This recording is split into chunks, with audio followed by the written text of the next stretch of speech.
ดีนะถ้าท่านใดที่พองแล้วนี่เวลาที่พองผู้ที่ไม่มีประสบการณ์บางทีก็ใช้ใบมีดโกนตัดออกเลยนะครับแต่นี้ไม่แนะนำนะครับห้ามเอาใบมีดโกนไปตัดออกหมายถึงตัดตรงเนื้อกำพร้าที่มันพองขึ้นมาครับถ้าท่านตัดออกแล้วท่านจะทรมานมากครับเพราะว่าข้างในมันจะเหลือเป็นเนื้อแดงๆพอเนื้อแดงๆไปโดนอะไรนิดเดียวแค่นั้นแหละโอ้โหครับเนี่ยท่านจะรู้ซึ้งเพราะนั้นก็อย่าไปตัดออกนะครับ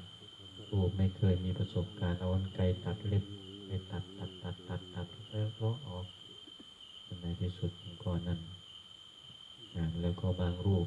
พอพองแล้วก็ไม่แทงเดี๋ยวมันก็หายเองมันออกน้ำที่มันใสๆมันออกมาจะกระเพื่อมนะกระเพื่อมไปมันจะลามไปทั่วทีลามนะครับเพราะเราเหยียบไปกระเพื่อมเลยมันผลิตใหม่ออกมามากกว่าเขาก็เหยียบไปกระเพื่อมมันจะล้นไปทั่วเท้านะครับทีนี้พอล้นไปทั่วเท้าเราทั่วเอาไปมันจะทรมานมากครับเพราะนั้นถ้าเกิดมันพองแล้วเราก็แทงแล้วก็มันก็อาจจะมีอักเสบบ้างเจ็บบ้างบวมบ้างนะครับอันนั้นจะเป็นเรื่องธรรมดาแต่ไร้รูปนะครับแต่ผู้มีประสบการณ์บางทีมันเอาเบตาดีนนะมาแทนเอาเบตาดีนหยอดเพราะว่ามันแห้งช้านะเบตาดีนถ้าอยากให้แห้งเร็วก็เอาน้ำยาอะไรยาเหลืองตังกี่ของสมทวินนะครับเอาปลายรอบๆปลายรอบๆบริเวณรอบๆเป็นจุดที่เราแทงนะถ้าแทงได้เยอะเท่าไหร่ยิ่งดีร้อยได้เยอะๆให้น้ำมันไหลออกซึมออกตามได้ของเราแล้วก็เวลาพักอย่างนี้เราก็เอายาสมทวินป้ายรอบๆนิดนึงถ้าเกิดป้ายมากชานะครับเพราะว่าสมทวินมันจะเย็นยาเหลืองสมทวินมันจะเย็นมันเราก็ป้ายนิดๆมันจะทำให้แห้งได้เร็วชันยาแก้อักเสบไปด้วยมันจะแห้งเร็วดังนั้นนี่จะเป็นประสบการณ์นะครับถ้าเวลาแทงมันจะรู้สึกว่าแซ่บโอ้ยมันต้องในเสียงกัดแขวน้ำหน้ามันจะมันไม่ผ่านตรงนี้เนี่ยมันเหมือนกับไม่ได้ผ่านทุดงนะเวลาหมอสนามแพทย์สนามหมอแท่งไห้นะแต่ถ้าแพทย์สนามที่ท่านมีประสบการณ์ในเวลาแทงเข้าไปแล้วเวลาร้อยได้มันจะไม่เจ็บนะเพราะอะไรไม่เจ็บเพราะว่าบางรูปเนี่ยไม่มีประสบการณ์ในการแทงเวลาดึงได้เข้าไปมันจะไปผ่านตรงเนื้ออ่อนๆมันจะแสบมากครับแต่ท่านที่รู้ท่านจะดึงแล้วไม่ให้ผ่านจะไม่ให้โดนก็คือบีบให้ตัวเนื้อหนังกำพร้าที่มันพองขึ้นมาบีบให้มันยังไงมันนูนขึ้นมานะแต่ให้มันนูนขึ้นมาแต่ถ้าเราให้มันแบนๆมันจะไปโดนได้ที่เราร้อยเข้าไปจะไปโดนเนื้ออ่อนอยู่ข้างในมันจะแสบมากบวกกับได้ที่มันอาจจะมีเศษอาจจะมีเชื้ออะไรที่มันเข้าไปจะแสบกัดเขียวพอกนะแต่ท่านที่รู้แล้วก็จะบีบขึ้นมาให้มันนูนขึ้นมาแล้วก็แทงเวลาที่มันนูนขึ้นมาแล้วมันจะไม่ไปโดนเนื้ออ่อนๆก็จะไม่แสบมากนะแต่นี่ให้เข้าใจนะครับสำหรับผู้ใหม่ไม่มีประสบการณ์ก็ให้เข้าใจว่ามันเป็นเรื่องธรรมดานะครับเรื่องธรรมดามันจะเป็นทุกรูปครับครูบาอาจารย์ที่ผ่านประสบการณ์ในการทุดงมาเนี่ยจะเป็นทุกรูปเลยยิ่งอากาศร้อนๆเนี่ยจะเป็นเร็วนะครับเนี่ยอากาศยังไม่ร้อนหลายลูกก็แทงแล้วนะอากาศร้อนนี่แค่เพียงวันเดียว2 วันเนี่ยโอ้ทำไมเนี่ยล่ามเหมือนนักแทงยามแรงมาเนี่ยวันยังเนาะมาใหม่ๆเนี่ยวันนี้จังไหนมาทุดงมาใหม่ๆเนี่ยมันซองจะหนาไปจะได้หนาเพิ่นหนาเสมอเลยเขาเกี่ยงเขาดีหนาเพิ่น ไม่ถึง3 วันนะครับไม่สนใจหน้าเลยทีนี้เริ่มสนใจเท้ามากกว่าทีนี้คือพักมองได้ก็ซ้อมจะตีนในบาทนี่ตีนพาตีนขึ้นเบิ้งแย่งสายแย่งขวามีพ้องหัวหน้าไม่สนใจแล้วพอมาจะสนใจฝ่าเท้ามากกว่าเพราะอะไรครับเพราะว่าเริ่มที่จะไม่สนใจเริ่มที่นี่แหละมันเป็นธรรมะอันหนึ่งมันเริ่มที่จะปล่อยวางเรื่องความงามเรื่องอะไรเนี่ยมันเริ่มที่จะไม่สนใจแล้วเอาอย่างไรที่จะให้เราสามารถที่จะเดินไปตลอดรอดฝั่งได้ก็จะรู้จะทางรูปเป็นอย่างเสียศักดิ์ศรีนะเดินทางผ่านไป2-3 สนามหน่อย2-3 สนามมาในเป็นอย่างเสียศักดิ์ศรีเพราะว่าคุยเวลาได้มันก็ยากอย่างที่ไหนที่จะคุยอยู่ทำไมบ้างเนี่ยผู้3 พรรษา4 พรรษานี่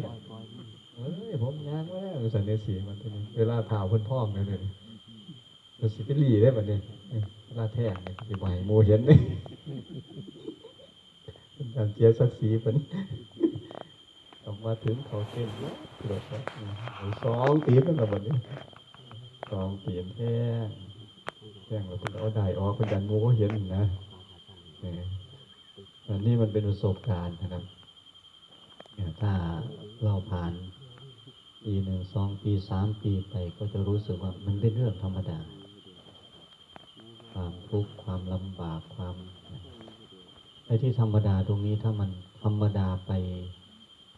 ลักษณะของธรรมดาเนี่ยก็คือมันวางใจได้กับความทุกข์ความเจ็บความปวดพอวางใจได้เนี่ยเราวางใจได้มากๆนี่ว่าธรรมดามันจะเป็นเรื่องไม่ธรรมดาหมายถึงว่าถ้าโดยปกติไม่เคยฝึกไม่เคยฝนมีสภาวะอารมณ์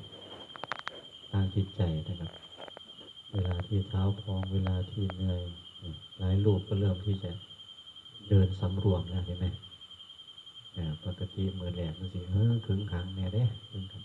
ยิ่งมากไปกว่านี้3 4 5 วันไปเนี่ยตะเบิ้งสิสำรวมแห้งแล้วโดยเฉพาะท่านใดที่ไม่สวมรองเท้าเนี่ยโอ้มันได้ธรรมะตรงนี้นะครับเป็นอย่างมันสิสำรวมขอยางได้ป่ะยางมันสิเบิ้งเอ็กซเรย์ทุกฝ่าเท้าที่จะวางลงกับพื้นมีขอนหินบ่มียังบ่ใช้ตาที่เบิ้งยางสำรวมให้แต่ว่าผู้ที่ใช้เกลือเนี่ยเขาบ่หัวซ่าเนี่ยครับบ่หัวซ่าหินมียังกระยาแล้วก็ยางเหยียบโผล่ผ่าทุกคนนะอันนี้ข้อดีของการเดินไม่สวมรองเท้านะครับเพราะอะไรมันทำให้เรามีสติเห็นไหมคือเราชี้ยางเบากันอย่างนี้เราจะเบิดเป็นอย่างคือเขาเบาเพราะว่าเขาเจ็บตีนมันบ่มีอารมณ์บ่มีอารมณ์สิเบาเหมือนเป็นอาจารย์ตั้งสารเหนียวยางเบาแล้วเป็นยังจะยางเบาเขาใส่เกือบดิบ่เลยหูเรื่องนั่นแหละเขาสิเจ็บปวดจะได้กับโบหัวแล้วใส่เกือบยาง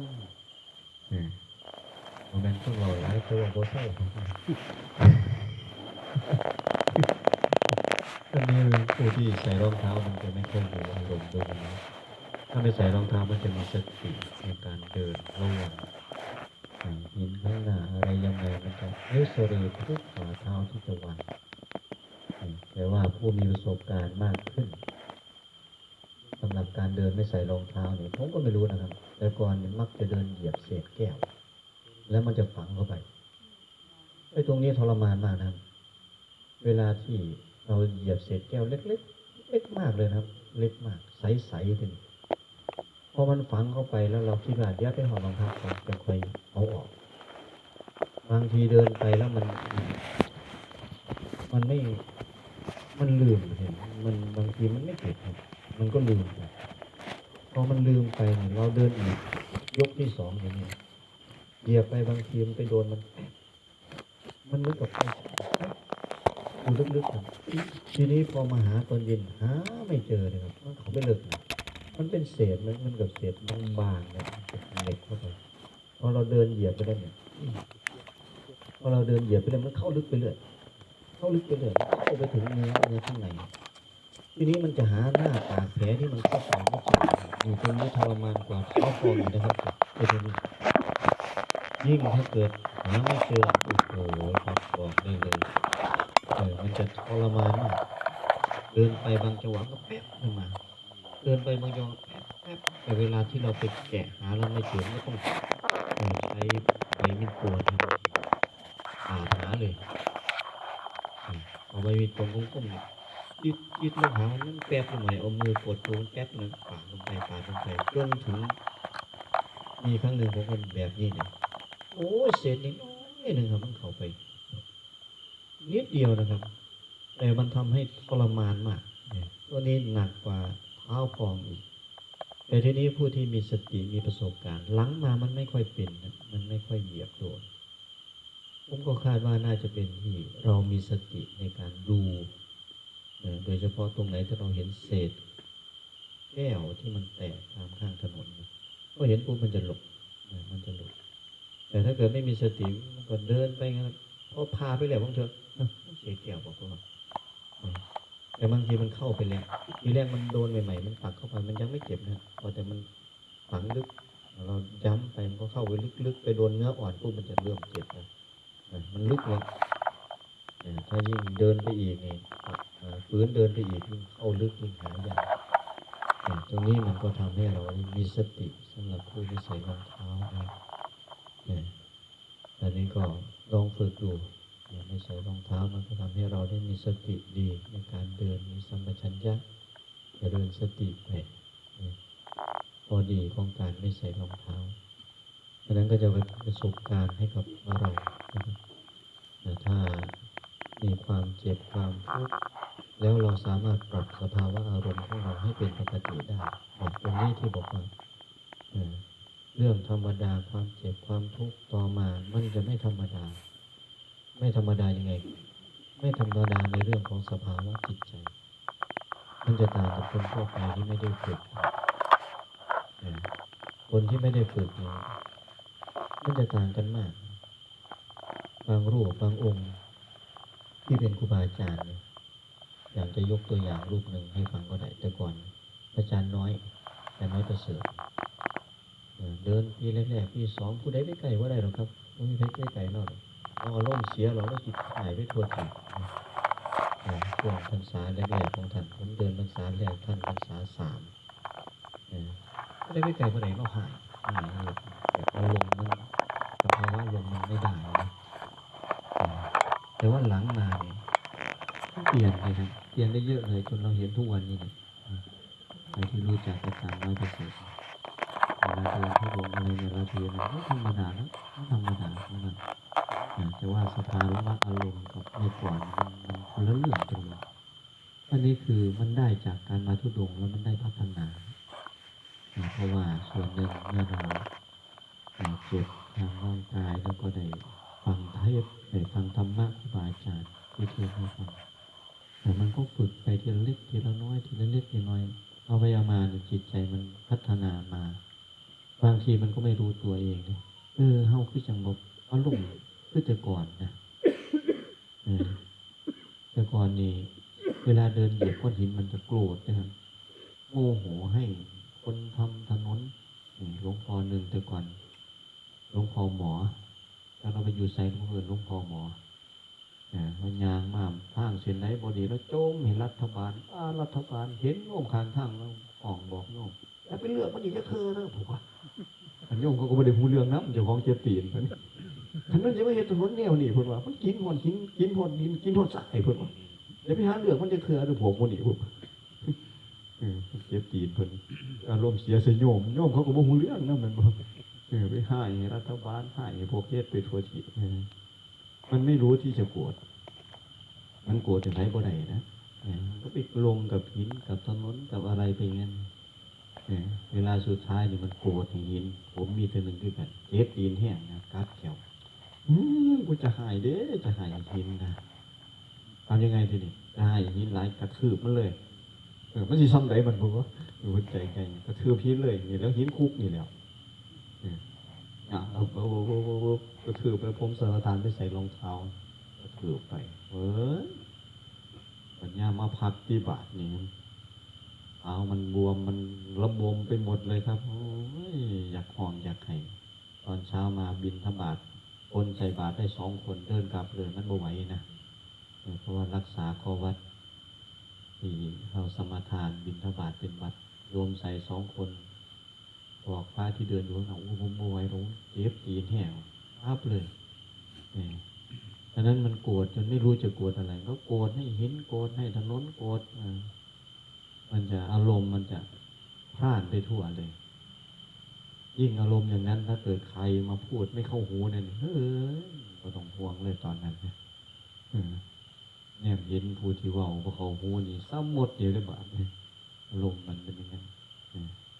แต่ทีนี้ถ้าเราได้ฝึกตรงนี้ไปเรื่อยมันก็เปลี่ยนสภาวะอารมณ์ไปปรับไปจากที่เราเคยโกรธโมโหชุนเชียวอะไรง่ายโกรธไปในที่สุดแล้วมันจะเริ่มมามองที่ตนเองมันเขียนในไพ่โปรดโกรธให้ใครไม่ได้เราเริ่มที่จะโกรธให้ตนเองสมน้ำหนามึงแง่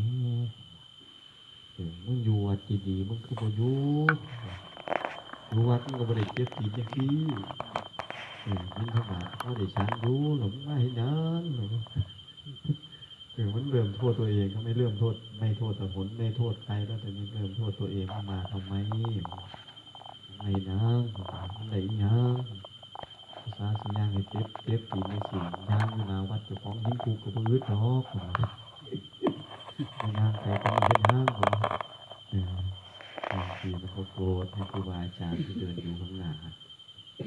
เวลาเพิ่นเจ็บตีนเรา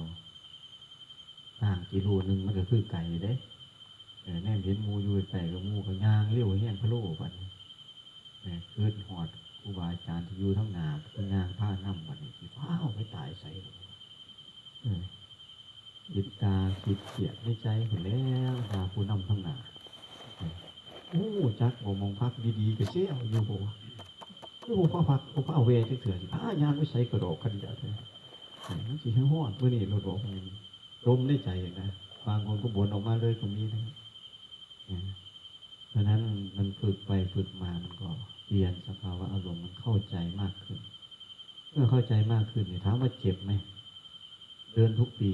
เจ็บไหมเจ็บคือเขาแต่ว่าสภาวะอารมณ์ของเรามันไม่เหมือนเดิมมันวางใจได้มันโมเขียดคือเขามันโมโกรธคือเขาพนะแต่ว่าบางรูปที่ยังฝึกยังไม่ได้ก็จะมีสภาวะอารมณ์อยู่บ้างแต่ถ้าเราฝึกไปสัก2 ปี3 ปีนึงก็เป็นเริ่มวางใจได้ทีนี้เราจะมองย้อนกลับไปว่าเวลาที่เราอยู่วัดหรือว่าบางทีที่เราเห็นพระที่อยู่โดยที่ไม่ได้รับการฝึกการฝนการปฏิบัติอยู่วัดซื่อๆก็เครียดพวกเป็นตะเคียดก็เครียดเห็นไหมทีนั้นมาทุดงนี่แหละฉันพัฒหารอยู่ครูบาอาจารย์มองหน้ากันพูดขึ้นมาคำเดียวหัวกันเหมือนหมู่ข่าวเนี่ยเวลาที่โยมถวายไทยธรรมนะหลวงพ่อองค์หนึ่งว่าใดไทยธรรมน้ำหมู่นะบอกไทยธรรมน้ำหมู่เราก็นั่งต่อจากหมู่คือกันแต่ว่าใดน้ำหมู่วันนี้โยมถวายเลยเดี๋ยวเราพืชเขียนจังเลยกูอันนี้เรื่องจริงนะครับข่าวที่ออกนะเราโมโหเราบ่ได้น้ำหมู่แล้วลูกขึ้นมาเตะถังสังฆทานใส่โยมเตะถังสังฆทานใส่โยมอาจารย์ใหญ่นี่แหละอาจารย์พูดขึ้นมานิดเดียวแค่นั้นเพราะว่าดูข่าวด้วยกันนะพระที่เป็นพระเถระหันเลยกันก็หัวเราหัวเราตรงไหนครับหัวเราที่ว่าเรื่องมันเป็นเรื่องคือคนที่ไม่ได้ฝึกมันก่อนเป็นเรื่องตลกเหมือนกับฝึกเวลาที่อะไรไม่ได้ดังใจก็แสดงความไม่พอใจขึ้นมาเพราะนั้นนี่มันเหมือนกับแสดงความโง่เขลา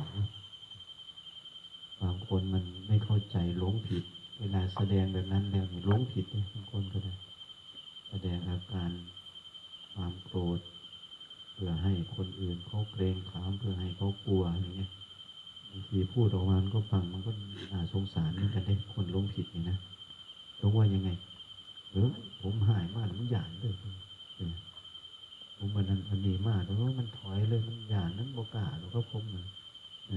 ไม่รู้ได้ว่าตัวเองกำลังแสดงมานะแสดงตัวตนแสดงอัตตาเต็มอัตตาศึกเลย เนี่ยดังนั้นบางทีมันเข้าใจไม่ถูกกลายเป็นความหลงบางคนจึงชอบที่จะใช้กับสภาวะอารมณ์ที่ให้คนอื่นเกรงให้คนอื่นกลัวเพราะว่าเราดุเราน่ากลัวใช่ไหมมันเข้าใจผิดนะครับแต่ว่าบางทีครูบาอาจารย์ที่ท่านมีสภาวะบางอย่างในการสอนสภาวะอารมณ์ของท่านที่จริงบางทีถ้าท่านได้ฝึกแล้วมันก็ไม่ได้ไปอย่างนั้นแต่ว่าท่านมีเทคนิคในการสอนคนแต่ว่าบางรูปเนี่ยมันก็ใช้อารมณ์ไปเลยผู้ที่ไม่ได้ฝึกมันก็ใช้สภาวะอารมณ์ความไม่ชอบความไม่ได้ดังใจในขณะนั้นก็เอาเลยนะอย่างนั้นมันจะนำความเสียหายนำตามมาผู้ที่ไม่ได้ฝึกมันก็เป็นอย่างนั้นบางทีไม่ได้เอาอะไรไปเข้าไปกิจนิมนต์ในบ้านเนี่ยเบิ่งแน่เป็นอย่างนั้นพัดลมนะหันใส่เจ้าของอยู่หันเป็นหายโยมนะพัดลมหันมาทางเพิ่นนะแค่พัดลมซื่อๆเดือดร้อนเลยครับถ้าคนไม่ได้ฝึกมันเป็นอย่างนั้นเพราะงั้นที่เรามาตรงนี้ก็คือมาฝึกในทางพุทธศาสนาพระพุทธเจ้าท่านตรัสไว้ว่าธุระในศาสนานี่มีอยู่2 อย่างที่เราได้เรียนในนักธรรมนะท่านว่าธุระในศาสนามีอะไร1ก็คือคันธธุระ2ก็คือวิปัสสนาธุระธุระของพระสงฆ์ที่จะต้องศึกษาเกี่ยวกับข้อปฏิบัติเรื่องธรรมเรื่องวินัยแต่ว่าการศึกษานั้นต้องเข้าใจนะครับว่าคันธธุระเป็นการศึกษาเพื่อออกจากทุกข์นะครับเป็นการศึกษาเพื่อออกจากทุกข์เท่านั้นแต่ถ้าการศึกษาใดเป็นการศึกษาเพื่อเข้าหาทุกข์อย่างนั้นไม่เรียกว่าคันธธุระตามเป้าหมายและวัตถุประสงค์ของพระพุทธเจ้าทำไมถึงว่าอย่างนั้นแบบนี้ยังมีอยู่บ่ศึกษาเพื่อเข้าหาทุกข์ก็มีครับอันใดที่อยากมีสมณศักดิ์ก็ต้องเรียนว่าเดี๋ยวนี้อยากเป็นเจ้านั้นเจ้านี้ก็ต้องเรียนนะเรียนเพื่อที่จะได้สมณศักดิ์นั้นแม้แต่ผู้สอนบางทีเราฟังแล้วก็สงสารเลยเพราะว่าปีนี้ผมสอบนักธรรมเอกทิ้งไว้ตั้งแต่ปี49สอบนักธรรมเอกปีนั้นปีที่ขึ้นสึนามิถล่มภาคใต้นะครับปีนั้นแต่ว่าข้อสอบมันรั่วครับข้อสอบรั่วสอบไปแล้วแหละนักธรรมตรีก็สอบพรรษาแหละนักธรรมโทสอบพรรษา2นักธรรมเอกมาสอบพรรษา3แต่ปีนั้นพอดีข้อสอบมันรั่วพอข้อสอบรั่วแล้วก็ในกองทัพสนามหลวงก็เลยยกเลิกข้อสอบผู้ที่สอบผ่านไปแล้วก็คือให้กำหนดวันให้มาสอบใหม่พอดีวันกำหนดที่สอบใหม่ผมก็เดินทุดงกับพระอาจารย์ใหญ่พระอาจารย์จรัสก็เลยไม่ได้ไปสอบก็เลยทิ้งไว้ตั้งแต่ปี49หรือ48นี่จนตอนนั้นก็ไม่ได้สอบก็เลยมาสอบในรอบนี้ก็ต้องไปเรียนนะครับเราเรียนแล้วทำตีตัวเองไปเรียนเข้าเรียนอยู่ไม่กี่วันหรอกแต่ว่าครูผู้สอนพูดถึงสรรพคุณบรรยายสรรพคุณเรื่องการเรียนเห็นไหมผมที่เป็นเจ้าอาวาสเป็นเจ้าคณะตำบลหรืออะไรเนี่ยผมก็ต้องเรียนนะผมไม่ใช่ว่าลักษณะมันก็ว่าไม่ใช่ว่าไปจอกหมอกใหม่เป็นไรเด้ต้องเรียนปริญญาตรีเป็นไรสินะไม่ใช่ว่าไม่ดีนะก็เป็นเรื่องที่ดีแต่ว่าการเรียนอันนั้นเราเรียนมาแล้วเนี่ยเพื่อที่เราจะได้รู้เพื่อที่เราจะนำมาปฏิบัติไม่ใช่ว่าเรียนแล้วรู้แล้วในตำราก็คือตำราแต่ไม่นำมาปฏิบัติสอบแล้วผ่านแล้วก็ทิ้งไปไม่เอาความรู้ไม่เอาสิ่งที่เราศึกษามาใช้ในการประพฤติปฏิบัตินักธรรมชั้นเอกนี่จบแล้วครับนักธรรมชั้นตรีจบนักธรรมชั้นโทจบนิพพานจบแล้วสมาธิศีลสมาธิปัญญาไตรสิกขาจบหมดแต่ถ้าวัดที่ไม่ใส่ใจนะครับวัดที่ไม่ใส่ใจ ท่านเรียนเพื่อที่จะเอาตำแหน่งเนี่ยถ้ามานั่งสมาธิในวัดนั้นเป็นเรื่องตลกนะครับถามว่าศีลสมาธิปัญญามีไหมเรียนไหมเรียนแต่ถ้าจะมานั่งจริงๆตลกครับมาเดินจงกรมเป็นเรื่องตลกนะครับลองดูครับวัดไหนที่เขาไม่มีการทำความเพียรสมาธิภาวนาท่านลองไปเดินจงกรมดูครับปวงแล้วองค์นี้ปวงแล้วปวงแล้วเอาไปทุดงมาแล้วกรรมฐานไงหัวปวงนักเลยเอาบาทนี่วะเนี่ยว่านั่งสมาธิคือเหมือนผู้ใดว่าเด้คือเราเป็นเจ้าสำนักเป็นครูบาอาจารย์คนใดถามว่าเขาเรียนไม่เรียนไอ้เขามานั่งเป็นเรื่องตลกมันหายายเพิ่นกินได้หุ่นปวงหรือหุ่นงามโยลบไปลบมาหุ่นครับที่ท่านไม่ได้ปฏิบัติอย่างนี้เอาสุริยานจงกรมคือกันนี่ลองเบิ่งวัดใดที่เขาปฏิบัติท่านก็มาเดินทุดงเนาะท่านก็อาจจะได้สภาวะสมาธิภาวนาอย่างเรามันได้อารมณ์เขาก็เลยสิสืบทอดอารมณ์ของการปฏิบัติกลับไปวัดเดินจงกรมแล้ววัดนี่เราก็สิแน่เบิ่งองค์นี่เอาเราเดินแปลกๆไปไว้เพราะฉะนั้นไปแนะนำให้ไปหาสีมหาโพธิ์ด้วยกันเห็นไหมจะเรียนไปอย่างนั้นครับเพราะว่าอะไรเพราะว่าศึกษามาเพื่อการที่จะได้ตำแหน่งนะครับอย่างนี้เรียกว่าศึกษาเพื่อเข้าหาทุกข์มันไม่ตรงตามวัตถุประสงค์ของพระพุทธเจ้าถ้าศึกษาออกจากทุกข์นั้นก็คือศึกษาเพื่อที่จะให้เข้าใจเพราะว่าการปฏิบัติของเรามันต้องมีทิศทางเหมือนกับว่านักเดินเรือในมหาสมุทรเขาต้องมีแผนที่ว่าจะเดินเรืออย่างไรผู้เดินทางเหมือนกันเขาต้องมีแผนที่อย่างเราจะไปสู่เป้าหมายความพ้นทุกข์เราก็ต้องอาศัยแผนที่เราต้องเข้าใจในแผนที่เพื่อที่เราจะลงมือเดินปฏิบัติให้ไปถึงจุดนั้นเพื่อความพ้นทุกข์ไม่ใช่ว่าศึกษาแล้วก็ทิ้งไว้อย่างที่เรามาลงมือในการปฏิบัติมันก็จะเรียกว่าเบื้องต้นก็ว่าได้นะครับเบื้องต้นจากการที่เราได้ศึกษามาแล้วก็ฝึกปฏิบัติดูสภาวะอารมณ์ของตัวเองเพื่อการฝึกฝนพัฒนายิ่งเราทำเรื่อยๆบ่อยๆเข้ามันก็จะดีไปเองโดยที่เราเนี่ยอาจจะไม่รู้ตัวก็ได้ว่าเราเปลี่ยนยังไงอย่างนี้ก็จะทำให้เราได้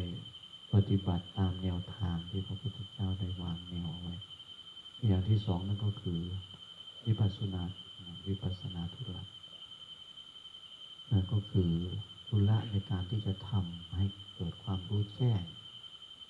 สภาพธรรมตามความเป็นจริงอย่างที่เราปฏิบัติเนี่ยอาจจะทุกข์ที่เรียกไม่พิจารณาทุกไปก็พิจารณาไปให้มันเห็นจริงๆว่าสภาวะความทุกข์นั้นมันเกิดขึ้นจากอะไรเวลาที่เราเท้าเหยียบลงไปในพื้นเนี่ยบางทีมันโอ้ยขึ้นมา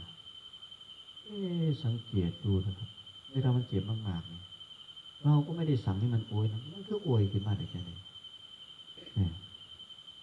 ต้องสังเกตนะครับเวทนามันคือการทำงานของขันธ์นั่นเป็นวงจรเป็นธรรมชาติเป็นธรรมดาของมันทำงานของมันนะจากอันหนึ่งเกิดอันหนึ่งดับเวทนาเกิดปุ๊บสัญญาความรู้วิญญาณความรู้เกิดขึ้นเวทนาเกิดปุ๊บมันคืนมามันร้องโอ้ยสินะพิจารณาดูเวลาที่เท้าเหยียบพื้นมันรู้อย่างไรรู้สึกอย่างไรในความรู้สึกแล้วมันส่งมาสู่สภาวะอารมณ์แห่งความทุกข์เป็นทุกขเวทนาแล้วมันร้องโอ้ยได้ยังไงนะทุกขณะเนี่ยมันเกิดจากการเข้าไปอุปทานในขันธ์ตั้งแต่กระทบนี้ทุกมันอุปทานที่บอกว่ารูปไม่ใช่ตัวตนเวทนาไม่ใช่ตัวตนสัญญาสังขารวิญญาณไม่ใช่ตัวตนแต่เวลาที่มันเหยียบเข้าไปรูปกระทบปุ๊บมันก็เอาแล้วเป็นตัวตนเข้ามาเพราะความไม่รู้สภาพทันนั้นตามความเป็นจริงก็ลองยกจิตขึ้นมาดูเฉยๆดูสิมันเป็นยังไงเหยียบเข้าไปมันเป็นเวลาที่มันเจ็บใครเจ็บก็ถามไปถามไปถามมาก็ไม่พ้นครับ บางคนใช้กูเจ็บบอกว่าบ่มีตัวตนเม็ดเหยียบลงไปยังไงกูเจ็บยามนั่นเพราะว่าแล้วสังเกตไปเดินสติไปดูไปตามรู้ตามดูตามเห็นไปเนี่ยเราก็จะเห็นว่าความจริงมันก็คือไม่มีใครหรอกเราเข้าไปยึดเอาไม่รู้สภาพทำความเป็นจริงเราก็เลยไปยึดเพราะนั้นมาปฏิบัติเนี่ยไม่ปฏิบัติเพื่อ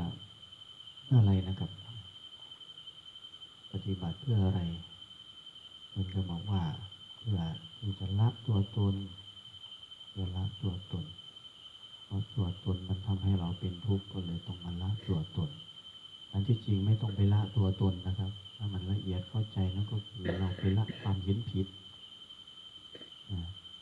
เพราะความเป็นจริงตัวตนมันไม่มีอยู่แล้วมันไม่มีไปพูดให้ตายมันก็ไม่มี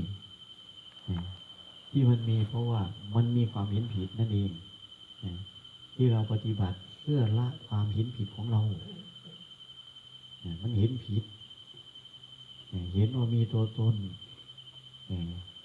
เห็นว่ารูปเวทนาสัญญาสังขารไม่มีตัวตนมั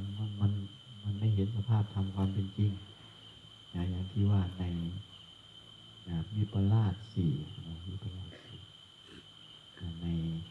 าสสี่บอกว่าเห็นความไม่มีตัวตนเป็นตัวตนนั่นเองเพราะว่าอะไรเพราะความเห็นผิดมันไม่ได้เห็นสภาพธรรมนั้นตามความเป็นจริงเห็นงามเห็นความไม่งามเป็นงามเห็นอสุภะเป็นสุภาพแม่นบ่อย่างเช่นเวลาที่เราเดินมาเห็นไหมเดินมาได้ยินเสียงเห็นบ่ต่อสองแรงสองเว้นบ่เฮ้ยเนาะโอ้นี่มันคือมันผิดปกตินะปกติอยู่ที่ว่าฟังได้ยินมันก็ไม่เท่าไหร่แต่มาเดินทุดงมันก็ม่วนแท้ๆคนว่าข้างหน้าโอ้สองรองเลยผมว่าคอมเมนต์ผมบอกเองใจว่าไพ่บาทยังว้าพวกว่ามุมไหนมุมมันสิย้อนใส่ข้างๆมุมเปิดม่วนเพิ่นม่วนบ่อยากฟังอีกบ่ใหญ่เขาปิดพวกเม็ดกันบ่นั่นมาเสียงแต่ดนตรีขึ้นซื่อกินใจแห้งเข้าไปในใจเลยใช่ไหมมันเหมือนกับทดสอบเวลาที่เรามาทุดงจริงๆนะครับถ้าอยู่ที่วัดไปยินเขาเปิดมันกับบางเดือรำคาญสั่งเลยเห็นบ่เปิดไปปล่อยเขาจะเมียนหนกหูผมว่าจะเมียนรำคาญคนว่าก่อนมาจังสี่เราโดนดิ่งยินทีนึงแค่นั้นนะหัวใหญ่เขาปิดพ่อเม็ดนะเป็นจะเสียงขึ้นมาความเห็นผิดเนี่ยเรื่องความเห็นผิดมันเข้าไปแล้วมันก็มีบทบาทกลายเป็นเวทนาความชอบใจความรู้สึกชอบเกิดตัณหาไม่อยากให้เขาปิดแต่ในบาทอย่างไปแล้วก็อยากให้ยืนฟังอยู่แถวๆนั้นละมันจะเน้นมวนโพดที่เองก็ได้แล้วนี่ก็ฝึกปฏิบัติเลยฟังเอาเป็นเสียงกระทบแล้วก็ดับเสียงกระทบแล้วก็ดับมันโมดับอยู่ซ้ำนั่นแล้วมันเข้าไปในใจนั่นแน่นอนมันก็ม้วนเป็นไงมันม้วนไหนอยู่กับพิจารณาไปแต่จะไปฝ่อนน้ำมันอาจารย์ใหญ่กว่าไหนเด้เหมือนอื่นอาจารย์ใหญ่เราใส่หย่อนยังไงก็ซื้อใหญ่นะก็ต้องเรียกอาจารย์ใหญ่วัดอาจารย์ใหญ่วัดโพชัยเป็นว่ากันนั้นว่าบ่มีกฎนี่บ่มีกฎบ่มีบาปนี่อาจารย์นี่ผมไปยุ่งมือเพราะสิฝ่อนเลยม้วนแห้งคนวะม้วนแห้งคนวะโอ้ยจะม้วนสำไรนะเพราะนั้นนี่ก็คือพิจารณาให้เห็นความเป็นจริงถ้าเห็นตามความเป็นจริงมันก็จะถอนอุปาทานเกิดนิพพานความเบื่อหน่ายจางคายวิราคะจางคายออกอันนี้อาศัยการทำความเพียรเนืองๆบ่อยๆเนืองๆบ่อยๆมีความต่อเนื่องกันเป็นเทคนิคอันหนึ่งนะครับใครที่อยากเห็นสภาวะทำตามความเป็นจริงอาจจะยังไม่ได้บรรลุทำอะไรหรอกเพราะว่าเราก็ทำอยู่เนื่องๆอยู่บ่อยๆเนืองๆทำอยู่บ่อยภาวิตาภาวุนิยตาจะเดินให้มากทำให้มากทำบ่อยๆบ่อยๆเขามันจะเห็นความเป็นจริงดูลมหายใจก็เหมือนกันเลยจะเดินอานาปานสติทำอันใดกรรมฐานอันใดก็ตามทำอยู่บ่อยๆทำอยู่บ่อยๆเดี๋ยวมันก็จะดูเองสังเกตเองสภาวะมันก็เกิดขึ้นมาอันนี้มัน เป็นสภาวะธรรมเกิดขึ้นของแต่ละคนนะขึ้นอยู่กับที่เราทำความเพียรของเราดังนั้นจะทำให้เห็นสภาพธรรมนั้นตามความเป็นจริงเห็นความไม่เที่ยงเห็นความไม่เที่ยงเป็นไม่เที่ยงตามความเป็นจริงแต่ถ้าเกิดไม่เห็นมันก็เห็นเป็นเที่ยงนะอย่างมันเที่ยงทุกอย่างเป็นตัวตนทุกอย่างเป็นความงามทุกอย่างเป็นอะไรอีก4 อย่างวิปลาส4เพราะนั้นที่เราปฏิบัติก็เพื่อการที่จะถอนอุปทานความเห็นผิดละความเห็นผิดของเราก็ต้องเจริญสติไปเวลาเดินสติเจริญสติทุกการเคลื่อนทุกการไหวทุกการยุบย่างเหยียดตาก็มองทางนั้นในโมเมนต์แต่ซีเนียมแต่ผื่นซื่อๆลดชีต่ำนะวันพรุ่งนี้อนุญาตโยมก็ได้อยากย่างหลวงอุบาสิกาก็ได้ต่อพักและวันพรุ่งนี้โยมที่ติดตามนะอนุญาตเพราะว่าโยมบางคนก็มีเวลามาจำกัดบางทีวันก็อยากเดินวันพรุ่งนี้ค่อยเดินนอนทางหลังพระนั่นเองพระเข้าแบบนี้ย่างดีเร็วๆขึ้นมาจังหน่อยเพราะว่าโยมเดินซ้ายเดินหลังก็ยังไม่เจ็บอะไรมากมายแต่ก็เดินไปก็คงจะใช้เวลาตรงนี้นะ